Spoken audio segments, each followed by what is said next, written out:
This is Dan Max, the trading agent. This is a stock trading and recap channel that I wanted to share to the masses. In a probability game, there's no certainty. Here are my insights and predictions.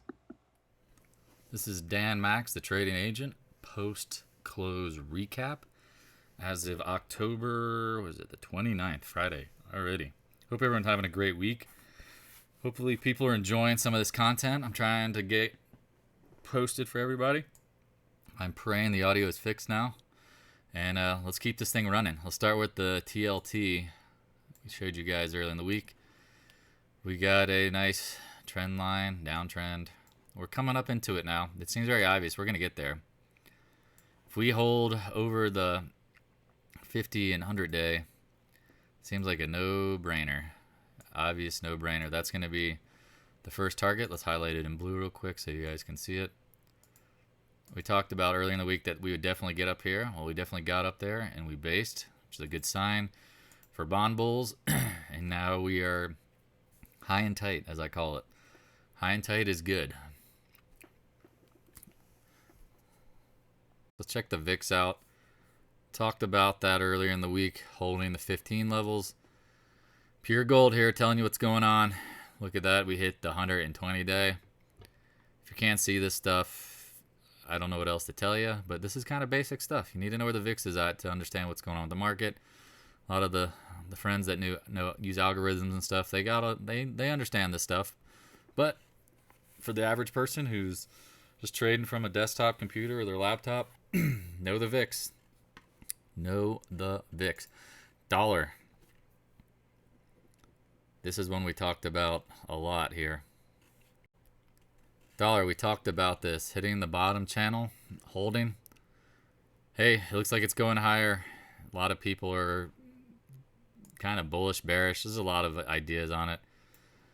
You can say it was in a W pattern. We broke out.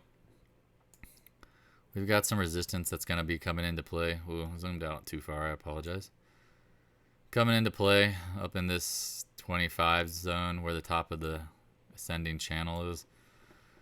If we get up there, I would be tempted to see how far we back off, because that'll really tell you if it's going to be a big breakout. If the dollar really is about to go ape, meaning ape shit higher, it'll back off probably first at the top of this, and then after that you kind of really know, is that the top or is it done, or top and done, or is it about to go cooking higher?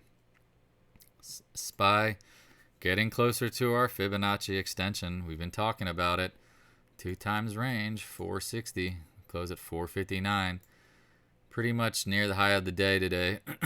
As I told people who were getting excited about shorting the market, just wait. You got to see the fibs. You got to see the market play out. Unless there's news, which again, you and I can't control the news. If we do see something that changes the trend, well, guess what? That's part of the game. If naturally things occur on their own, then they are what they are, and you have to kind of play the levels as they are. QQQ. Nice gap down and close at the highs. I mean, we all know tech had a little issues today, and let's follow up with the biggest culprits with Amazon and Apple.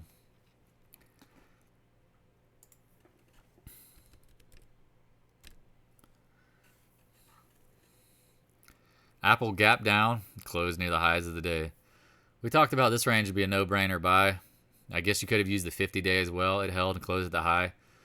That is not bearish. Let's check out Amazon and Jeff Bezos and his rocket ships. Oh, I changed it to a 1 minute.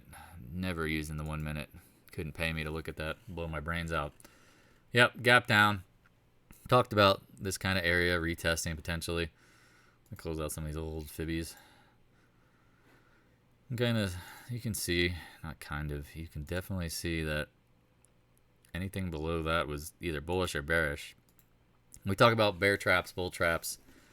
If you'd have shorted, I mean, you'd have had to stop right around 3,300. If you didn't and let it ride, you're an idiot. I mean, you're just gambling. You're pretending to know what the market's going to do versus playing the market as a probability game. I look like an idiot.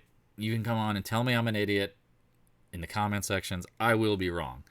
When anyone acts like they're always going to be right, run the fuck away. Run as far away as you can, because there's no one who's always right. The only people who are always right would be billionaires and trillionaires. Unfortunately, even billionaires trade in the stock market and get their ass handed to them. If you need to, Google some of them in the past. They will amaze you at how some smart people got their ass handed to you, no different than you, me, and every person listening. Letter X, we talked about this. Holding the 200-day, nice gap up on their great earnings. This is a W pattern. It's in confirmed W pattern. Every day have to be up? No, but today was a nice gap up. Could be a pro gap. We'll be watching the next few days to see how it runs. Senior Tesla. Oh, Dan, you were just so wrong about it. No, I didn't say it was going to collapse. I would be watching the fibs. This exhaustion gap is toppy, but choppy, higher highs. Well, you got to be bullish. Still bullish. If you would have taken some off, do you regret it? Of course you would. If you sold calls when the IB was high, you probably aren't in too much of a problem. But again, I'm going to talk about risk management constantly, because that's the difference between trading for 20 years and trading for 20 days.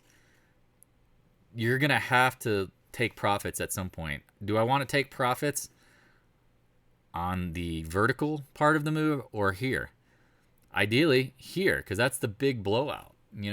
This all builds a base to break out. And I'm hearing $2.5 trillion valuations. The moon. When you hear stocks going to the moon, let that ring in your ear like it's going to the moon. Is there anything that is not known?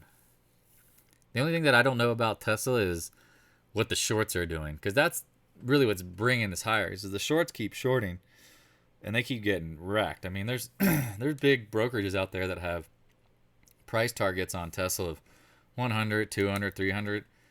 They must have some big institutional clients that are just burned, literally burned. And I don't have a position. I laugh. I can be I have no position, meaning I'm just going to tell you what I think. Could it run up to 2 times range? No doubt. We talk about fibs. Once you get over this range, that becomes the next target. Now, again, if you sold and you want to buy back, be my guest. But just have a risk profile. Have a plan. Don't just buy this back at 1100 thinking, well, I shouldn't have sold it. And then it drops back down to 920. And you're going, what do I do here? No. Set a stop. And if it does drop and you really like it, then you can buy back. Being fully invested all the time works well with long-term trading. But this is a trading stock. If you've traded this in the past, you've seen it lose 50, 60%. That happens. Keep that in mind. Not saying that's happening tomorrow, next week. Stuff happens when you don't expect it. That's what the market's very good at. Gold today. Talked about it. Got below the 20-day. You could buy it. Closed near the high of the days. Whatever. Gold just...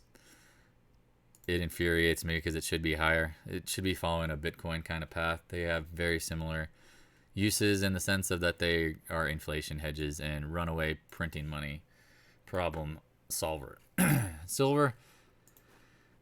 Let's take a look at this. Is this possibly some sort of now channel forming? I'd like to clone the lines to see if these line up in some sort of angle that is similar. I don't really have anything. I'm just kind of leaving that there, and I'm gonna see if it sticks. I could see the 50 day hit on silver. We talked about this earlier in the week. If you saw that, I would get out the bucket. I'd get out the bulldozer. I'd start digging. I would start adding. You could use a stop in the 20 range if you really wanted to. You could have a super tight stop and use 2150 if you bought it in the 2160s, and just watch it. Remember, you pick the entries and the exits. That's the key to this game. That's why it's the best gambling game ever. If you take the emotions out of it and you learn from your mistakes, you win. But if you don't learn from your mistakes and you keep gambling and being emotional, you don't really learn from your mistakes and you'll repeat them. Don't do that. I've done it. We've all done it. Anyone who here has ever traded for any period of time has been slammed. I'm going to keep this short. I'm going to try to do a weekend update.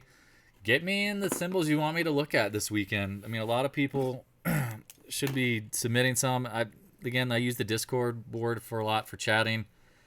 This is still new. I'm trying to roll this out in pieces to make it look correct so that when someone who does not know me goes, "Oh, what is this joker? This is a crappy ass podcast. He doesn't know what he's talking about. Doesn't look official." As I've told you guys, and I'll say it again, this is a hobby to even produce it. I don't care. I trade this stuff. This is what I do. If you want to roll along with it, great. And if you don't, well, don't. But I guarantee you, you will learn something from this, and you will learn how to trade well. Come to the Discord room, shoot the shit with us. Feel free to ask questions. I can't help you if you're too insecure or worried that what other people think about the responses.